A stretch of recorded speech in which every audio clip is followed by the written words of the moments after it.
নমস্কাৰ প্ৰিয় বন্ধু বান্ধৱীসকল আপোনালোকক স্বাগতম জনাইছোঁ MRG ষ্টাডি ইউটিউব চেনেলটোলৈ।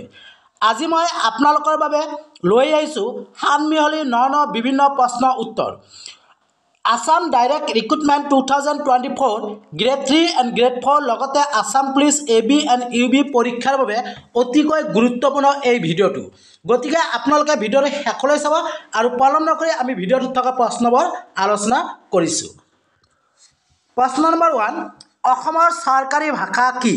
উত্তৰ অসমীয়া। প্ৰশ্ন নম্বৰ 2, অসমত থকা আটাইতকৈ ওখ পৰ্বতমালাটো কি? উত্তৰ বৰাইল পৰ্বতমালা। প্ৰশ্ন নম্বৰ 3, অসমীয়া মানুহৰ প্ৰধান খাদ্য কি? উত্তৰ ভাত। প্ৰশ্ন নম্বৰ 4, অসমৰ জনবহুল মহানগৰী কোনখন? উত্তৰ গুৱাহাটী। প্ৰশ্ন নম্বৰ 5, গুৱাহাটীত থকা অসমৰ ভিতৰতে আগশাৰীৰ শিক্ষা অনুষ্ঠানখন কি? উত্তৰ কটন কলেজ। প্ৰশ্ন নম্বৰ 6, প্ৰথম অসমীয়া মহিলা কেন্দ্ৰীয় মন্ত্ৰী কোন আছিল? উত্তৰ ৰেণুকা দেৱী বৰকটকী। প্ৰশ্ন নম্বৰ 7, ব্ৰহ্মপুত্ৰ নৈৰ শেষ স্থান ক'ত? উত্তৰ বংগোপসাগৰ। প্ৰশ্ন নম্বৰ 8, অসম প্ৰাদেশিক গৱেষণা কেন্দ্ৰ ক'ত অৱস্থিত? উত্তৰ যোৰহাট। প্ৰশ্ন নম্বৰ 9, অসমৰ ৰাজ্যিক সংগ্ৰহালয় কোন চনত ক'ত অৱস্থিত?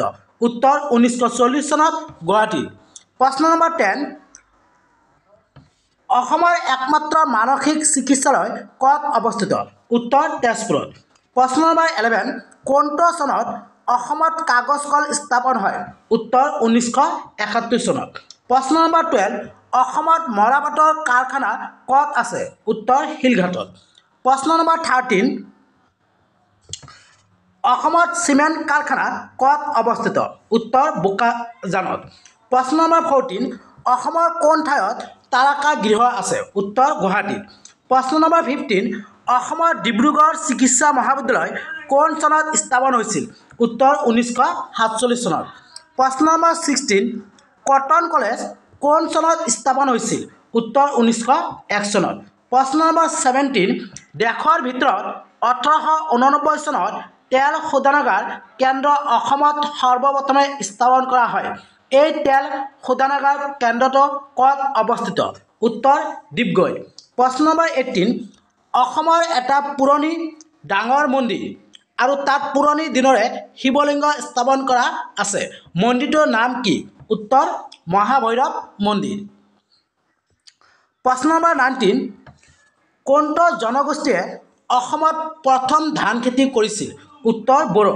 প্ৰশ্ন নম্বৰ 20, অসমৰ একমাত্ৰ কেঞ্চাৰ চিকিৎসালয় কোনখন ঠাইত অৱস্থিত? উত্তৰ গোপীনাথ নগৰ গুৱাহাটী। প্ৰশ্ন নম্বৰ 21, অসমৰ কোন ঠাইত আৰক্ষী প্ৰশিক্ষণ কেন্দ্ৰ আছে? উত্তৰ দেৰগাঁও।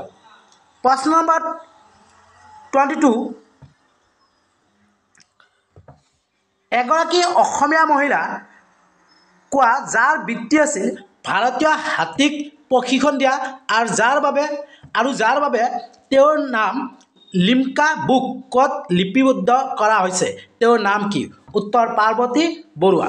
প্ৰশ্ন নম্বৰ 23, অসমৰ কোনখন ভিতৰুৱা ঠাইত ৰেল লাইন বনোৱা এজেঞ্চি আছে? উত্তৰ শদিয়া, উত্তৰ লখিমপুৰ জিলাপকত আছে। প্ৰশ্ন নম্বৰ 24, পৃথিৱীৰ ভিতৰত দ্বিতীয় বৃহৎ চাহ নিলাম কেন্দ্ৰটো ক'ত আছে? উত্তৰ গুৱাহাটীত। প্ৰশ্ন নম্বৰ 25, ভাৰতৰ ভিতৰত অসমত থকা পুৰণি তেল শোধনাগাৰটো ক'ত আৰু কেতিয়া স্থাপিত হৈছিল? উত্তৰ ডিগবৈত তেল শোধনাগাৰ ভাৰতীয় তেল শোধনাগাৰ কেন্দ্ৰ কৰ্পোৰেশ্যন লিমিটেড অধীনত 1890 চনত স্থাপিত হৈছিল।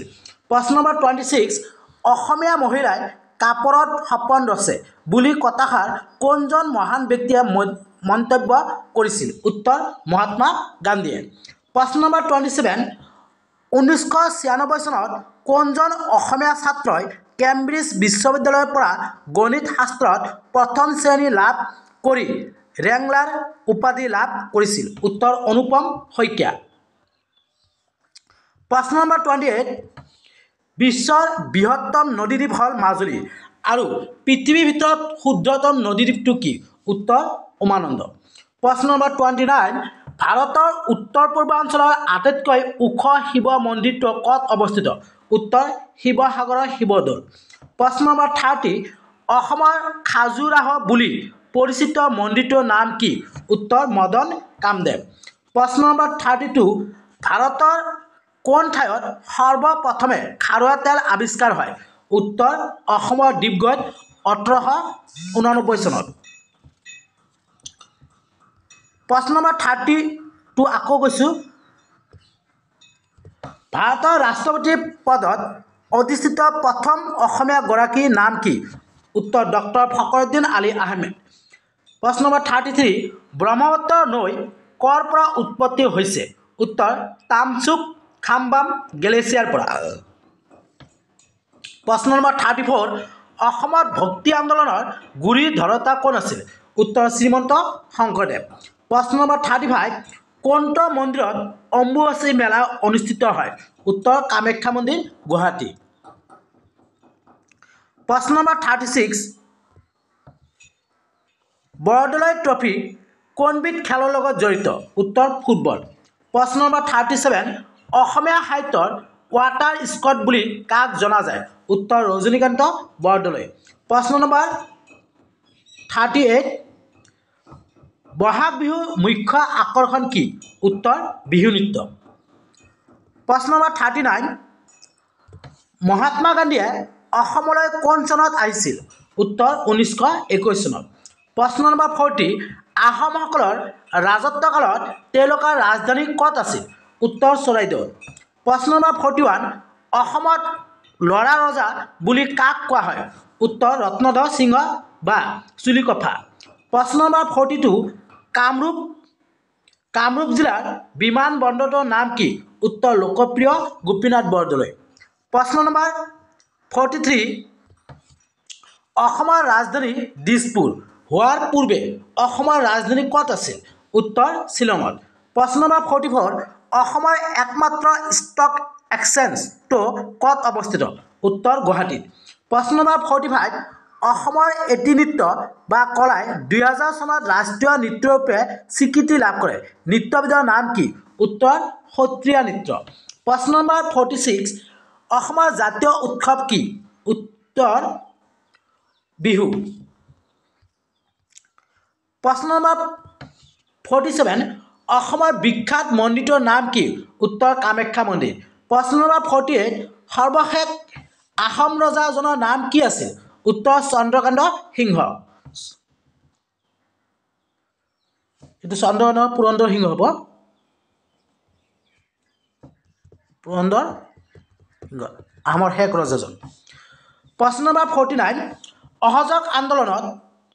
অহযোগ আন্দোলন অসমত কোন চনত আৰম্ভ হৈছিল উত্তৰ 1920 চনত প্ৰশ্ন নম্বৰ 50 প্ৰথম অসমীয়া খ্ৰীষ্টান মহিলা কোন উত্তৰ নিধি লিভি ফাৰৱেল প্ৰশ্ন নম্বৰ 51 প্ৰথম অসমীয়া বাতৰি কাকত অৰুণোদয় প্ৰথমবাৰ কোন চনত প্ৰকাশ পাইছিল উত্তৰ 1946 চনত প্ৰশ্ন নম্বৰ 52 শৰাইঘাটৰ যুদ্ধ কোন চনত হৈছিল উত্তৰ 1671 চনত প্ৰিয় বন্ধু বান্ধৱীসকল ভিডিঅ'টোত কিবা ভুল ভ্ৰান্তি হ'লে নিজৰ বুলি ক্ষমা কৰি দিব ভিডিঅ'টো ভাল লাগিলে লাইক কৰিব কমেণ্ট কৰিব যিমানে পাৰে ফ্ৰেণ্ডক শ্বেয়াৰ কৰি দিব আৰু ভিডিঅ'টো যদিহে নতুনকৈ হয় তেতিয়াহ'লে চেনেলটো ছাবস্ক্ৰাইব কৰিব আৰু ছাবস্ক্ৰাইব বেলটো বজাই ৰাখিব প্ৰশ্ন নম্বৰ 53 অসমৰ প্ৰথম পুৰুষ স্নাতক কোন আছিল উত্তৰ আনন্দৰাম বৰুৱা প্ৰশ্ন নম্বৰ 54 অসমৰ ক্ষুদ্ৰতম জিলাখনৰ নাম কি উত্তৰ হাইলাকান্দি প্ৰশ্ন নম্বৰ